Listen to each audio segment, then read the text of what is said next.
रायगड, महाराष्ट्रासह देश विदेशातील ताज्या बातम्या पाहण्यासाठी मॅक्स इंडिया लाईव्ह चॅनलला सबस्क्राईब करा आणि बेल आयकॉन दाबायला विसरू नका।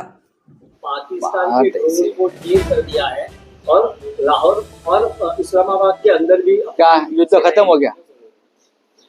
सीज फायर हो गया, युद्ध खत्म हो गया। ये युद्ध है, जंग है, जंग में तो ये चलता है, यहाँ से वहां से। फिर दूसरा एक युद्ध चल रहा है मीडिया का। जब तक इंडियन आर्मी के ऑफिशियल ट्विटर अकाउंट या और जो अकाउंट से जानकारी नहीं मिलती, तब तक हम विश्वास नहीं रखेंगे किसी भी बात। मीडिया को, किसी भी कोई भी मीडिया को हमारे इंडियन आर्मी ने ये अथॉरिटी नहीं दी है। जिस प्रकार से दिखा रहे हैं, बोल रहे हैं ये एंकर्स, रिपोर्टर्स, थोड़ा संयम रखना चाहिए। युद्ध की स्थिति है, हमारे सब सीक्रेट्स बता रहे हैं, ये विमान उड़ गया, ये जहाज उड़ गया, विक्रांत में ये हो रहा है। हमने कभी ऐसा युद्ध देखा नहीं है, कभी नहीं देखा। 1971 में हम भी थे, हमने देखा है, रिपोर्टिंग देखा है। हम हमेशा वॉर रिपोर्टिंग पढ़ते भी आए, देखते भी आए। इस प्रकार से खतरनाक रिपोर्टिंग, जैसे यही जाके युद्ध कर रहे हैं, ऐसा चलता है क्या भाई? सरकार ने उनको कंट्रोल करना चाहिए। ये प्रोपेगेंडा जो हो रहा है सरकार का इस मामले में, उससे हमारा सेना का मनोबल गिरेगा। पूरा विश्व हम पर हंस रहा है, ऐसा नहीं होता है। जो रिटायर्ड आर्मी मैन है, हम उनसे बात करते बोलते ऐसा कैसा है, क्या चल रहा है? और हमारे आर्मी वाले रिटायर भी जाकर टीवी पर बोल रहे हैं, एक्सपर्ट कमेंट्री क्रिकेट जैसी चल रही है। थोड़ा सा नेवी है, आर्मी है, एयरफोर्स है, उनकी प्रतिष्ठा रखनी चाहिए। युद्ध, जंग वो लोग कर रहे हैं, हम नहीं कर रहे। हमको उनको सिर्फ सपोर्ट करना है, वो हम नहीं कर रहे। हम और ही कुछ कर रहे हैं, हम युद्ध का उत्सव मना रहे हैं। भाई थोड़ा ठहरिए, युद्ध युद्ध जैसा लड़ने दो। अब हमने कुछ बताया कि कराची पर बॉम्ब हमला किया है, अब पाकिस्तान ने वहां का वीडियो सामने लाया है। किया भी होगा तो हमारी आर्मी बताएंगी कि हमने ये किया है। हमारे डिफेंस मिनिस्टर बताएंगे, हमारे डिफेंस सेक्रेटरी बताएंगे, डिफेंस के प्रवक्ता बताएंगे, मीडिया नहीं बताएंगी। जिस तरह से प्रेस नोट आ रहे हैं पीआईबी से और मैं भी जानकारी मैं प्रेस नोट पर विश्वास रखता हूँ, ऑफिशियल प्रेस नोट पर। बाकी तो कहा है हाँ, कि ड्रोन हाँ हुआ है तो हम भी देख रहे थे। लेकिन जिस तरह से माहौल बना रहे हैं युद्ध का, अलग से लोगों में डर है ना, लोग डरते। आप जम्मू कश्मीर, जैसलमेर, जोधपुर या कच्छ, वहाँ के लोगों की हालत देखिए, वो किस माहौल में जी रहे हैं। मुंबई, दिल्ली, हाँ कलकत्ता, उनको कोई डर नहीं है ना, इसलिए हम लोग ये कर रहे हैं। आप पुंछ और राजौरी में जाकर देखिए, 15 लोग मर गए, बच्चे मर गए। जम्मू में पूरा ब्लैकआउट था, उनके ऊपर ड्रोन गिरने वाले थे, नाकाम कर दिए। जोधपुर में, जैसलमेर में या कच्छ में, वहां के नागरिकों को खतरा है। वो जिस प्रकार से युद्ध से सामना कर रहे हैं, उनके तरफ देखो, फिर यहाँ उत्सव मनाओ। देश की बड़ी आबादी युद्ध की छाया में है और हम लोग यहाँ बैठकर उत्सव मना रहे हैं। ठीक है राव साहब, कल जो सर्वदलीय बैठक हुई, आप भी अपनी पार्टी की तरफ से वहां मौजूद थे। आपने जिस तरह से मिलिट्री का सपोर्ट किया है, सरकार को भी समर्थन किया है इस पूरे युद्ध के माहौल में, तो देखिए, युद्ध के माहौल में सरकार को समर्थन करना ही चाहिए। भारतीय सेना को पूरी तरह से समर्थन देना चाहिए, क्योंकि जंग के मैदान पर हम नहीं है, या सरकार, प्रधानमंत्री नहीं है।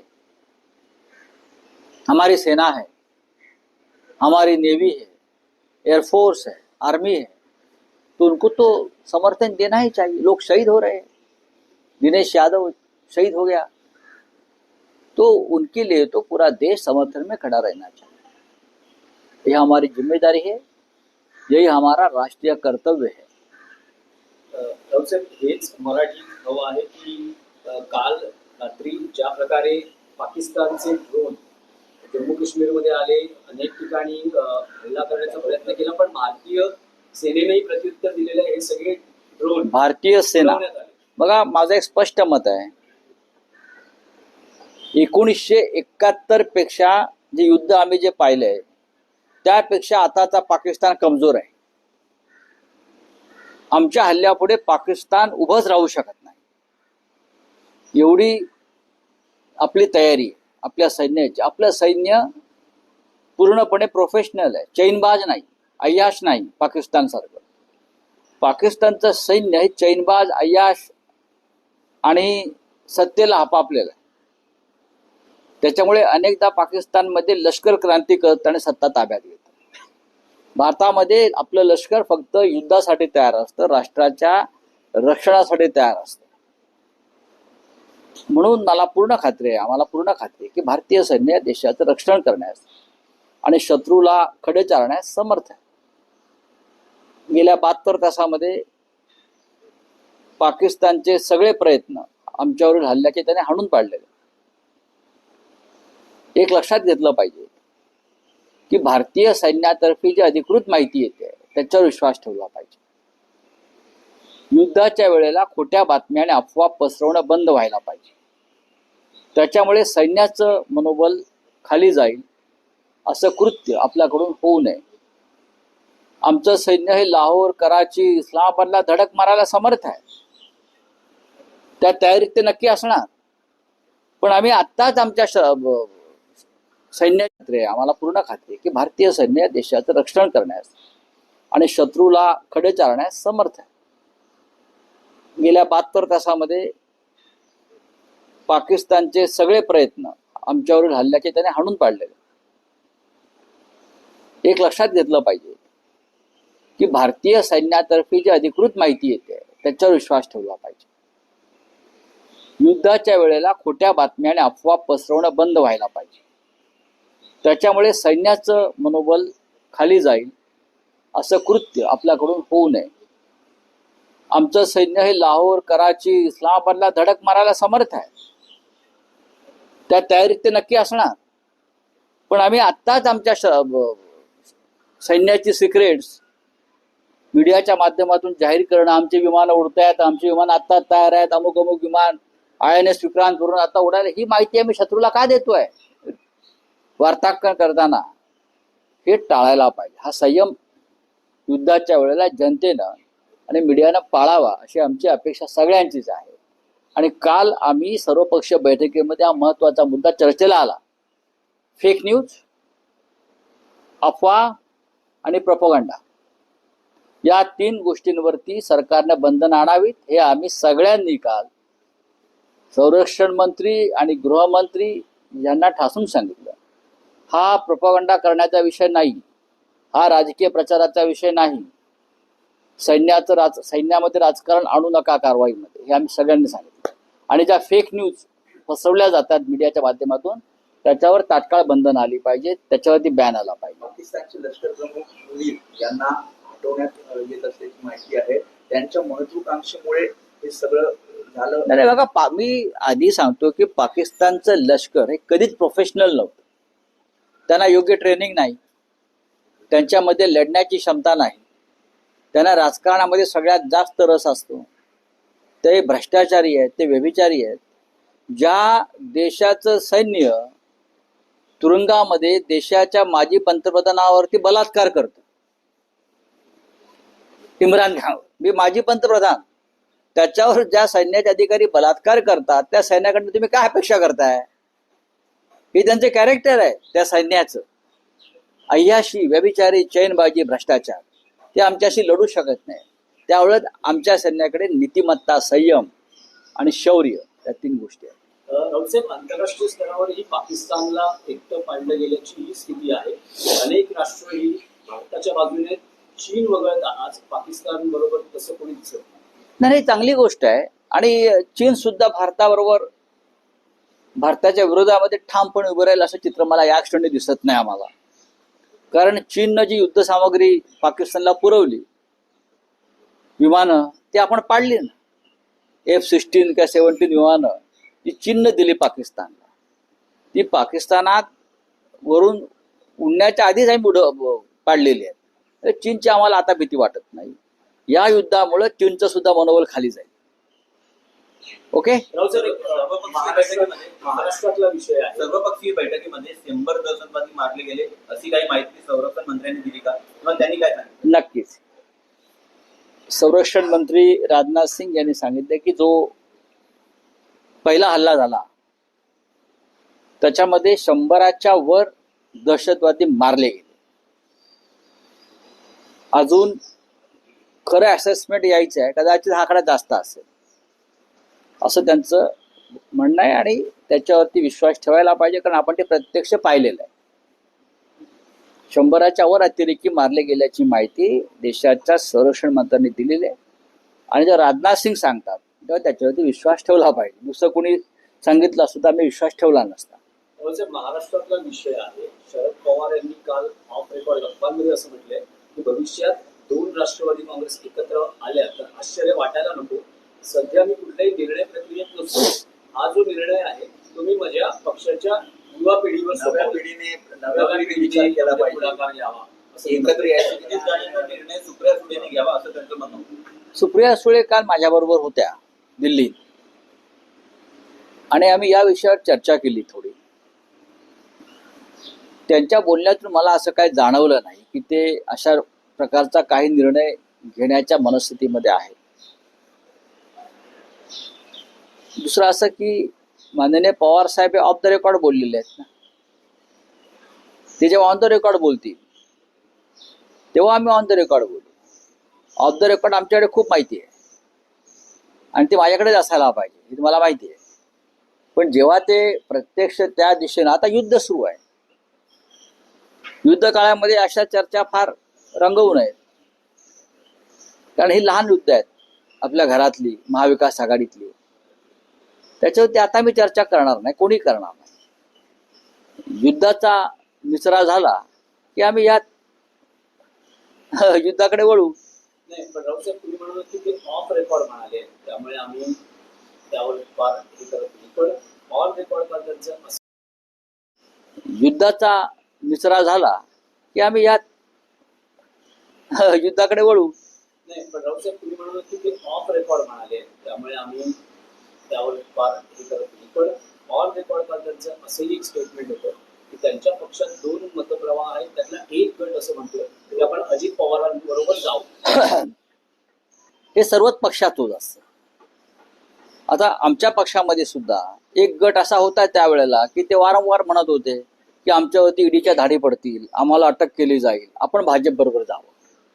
हा एक गट होताच ना की आमच्या कुटुंबाला त्रास होतोय, आम्हाला तुरुंगात जावं लागेल, आमच्या प्रॉपर्ट्या जप्त होतील, आमची संपत्ती जप्त होईल, हे वय काय आमच्या तुरुंगात जायचं नाही, तेव्हा आपण भाजप बरोबर हात मिळवणी करावी. असा एक गट आमच्याकडे होता आणि तो गेला. तो थांबला का? तो गेला. असे गट ज्यांना सत्तेच्या गुळाला चिटकून राहायचं असतं, असे गट हे प्रत्येक पक्षामध्ये असतात. त्याच्यावरती काही फार चिंता करण्याचं कारण नाही. पण ती पोकळी भरून निघते. आज जरी युद्धाचा माहोल असला तरी या देशामधला विरोधी पक्ष मजबूतीनं उभा आहे आणि ती पोकळी भरून काढण्याचं काम महाराष्ट्रामध्ये महाविकास आघाडी आणि देशात इंडिया आघाडी करते. राहुल गांधी करतायत. ज्या कोणाला जायचं असतं ते जात असतात. त्यांच्यामुळे काय प्रक्रिया किंवा प्रोसेस थांबत नाही. शरद पवार साहेबांचं संपूर्ण आयुष्य हे जसं सत्तेत गेलंय तसं विरोधी पक्षात सुद्धा गेलंय. लोकशाहीमध्ये विरोधी पक्षाला काय स्थान आहे, काय ताकद आहे हे त्यांना माहिती आहे. गेले 10 वर्ष शरद पवार विरोधी पक्षामध्ये आहे, तरी त्यांचा जो मान सन्मान इथे आहे तो महत्वाचा आहे. माननीय उद्धव ठाकरे सत्तेत कमी राहिले आणि विरोधी पक्षात जास्त राहिले, तरी आमचं राजकारण सुरू आहे. मंत्रिपदासाठी किंवा कारखाने आणि दुकानं आमची वाचवण्यासाठी आम्हाला राजकारण किंवा सत्ता नको आहे. रावसाहेब, मध्यंतरी राज ठाकरेंनी उद्धव ठाकरेंपुढे युतीचा प्रस्ताव मांडला, ज्याला उद्धव ठाकरेंनी सकारात्मक प्रतिसाद मिळाला. पण आता असं दिसतं आहे की 2 दिवसांपूर्वी राज ठाकरेंनी मुख्यमंत्री देवेंद्र फडणवीस यांची त्यांच्या शासकीय निवासस्थानी भेट घेतली. भेटीचं कारण समजू शकलं नसलं तरी एका बाजूला ते तुमच्याकडे युतीचा प्रस्ताव ठेवतात, तर दुसऱ्या बाजूला ते फडणवीसांशी चर्चा करताना आपल्याला पाहायला मिळतं. नाही, आमची भूमिका स्पष्ट आहे. आम्ही सकारात्मक आहोत, सकारात्मक असायला हवं. मग माननीय उद्धव ठाकरे असतील किंवा आम्ही सगळे त्यांचे सहकारी असू. प्रश्न इतकाच आहे की लोकभावना अशी आहे, एकत्र येत असताना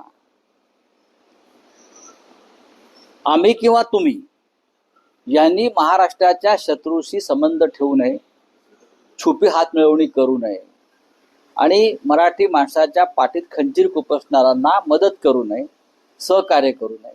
ही आमची एक भूमिका आहे आणि एक लोकभावना. ह्याच्यावरती आता भविष्यात चर्चा होईल, पाहू.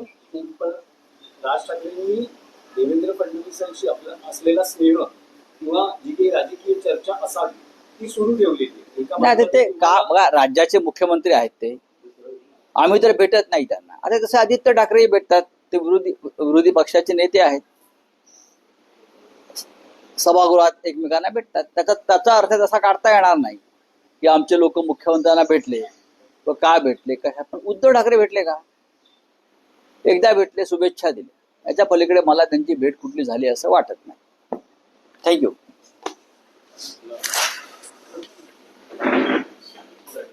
मागच्या 2 दिवसापासून आपल्या जळगाव जिल्ह्यामध्ये अवकाळी पावसामुळे खूप नुकसान शेतकऱ्यांचं झालेलं आहे आणि त्यासाठी मी सुद्धा स्वतः पाहणी केलेली आहे. आणि आज जिल्हा अधिकाऱ्यांच्या ऑफिसमध्ये पालकमंत्र्यांच्या उपस्थितीमध्ये आज आम्ही इथे कृषी अधिकारी असतील, विमा कंपनीचे लोक असतील, सगळ्यांना बोलवलेलं होतं. तहसीलदार असतील, सगळ्यांना तातडीचे आदेश देण्यात आलेले आहे की पीक विम्याच्या संदर्भामध्ये पीक विमा कंपनीवाल्यांनी शेतकऱ्यांच्या ज्या काही अडचणी आहे किंवा अर्ज आहे ते ऑनलाईन सुद्धा आणि ऑफलाईन पण स्वीकारले पाहिजे की जेणेकरून शेतकऱ्यांना लवकरात लवकर त्याचा फायदा मिळू शकतो.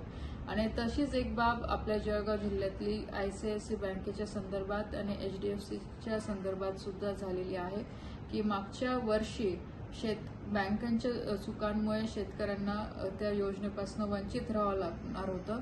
पण केंद्र सरकारकडे पाठपुरावा करून आता कृषी मंत्रालयाने केंद्राच्या बँकांना आदेश दिलेला आहे की शेतकऱ्यांच्या इच्छेप्रमाणे विमा काढला गेला पाहिजे. म्हणजे शेतकऱ्यांच्या खात्यातनं पैसे विम्यासाठी कट झालेले असतील तर बँकांच्या चुकामुळे शेतकरी याच्यातनं सफर होणार नाही. ती पूर्णपणे बँकेची जबाबदारी राहील आणि तो बँकेनेच शेतकऱ्यांना पैसा या योजनेच्या संदर्भात अदा करावा लागेल. म्हणून केंद्र सरकारच्या कृषी विभागाकडनं सुद्धा हे आदेश प्राप्त झालेले आहेत. म्हणून मी माझ्या सगळ्या शेतकरी बांधवांना विनंती करते की आपलं जे काही झालेलं नुकसान आहे आपण तिथले तलाठी असतील, ग्रामसेवक असतील, कृषी सहाय्यक असतील किंवा विमा कंपनीचे अधिकारी असतील यांच्या माध्यमातून तुम्ही पंचनामा करून घ्या. ऑफलाईन असेल किंवा ऑनलाईन सुद्धा तक्रार करता येत असेल तर ऑनलाईन करून घ्या. आणि नक्कीच पूर्ण विश्वास आहे की शासनाच्या माध्यमातून आपल्या सगळ्यांना मदत मिळेल.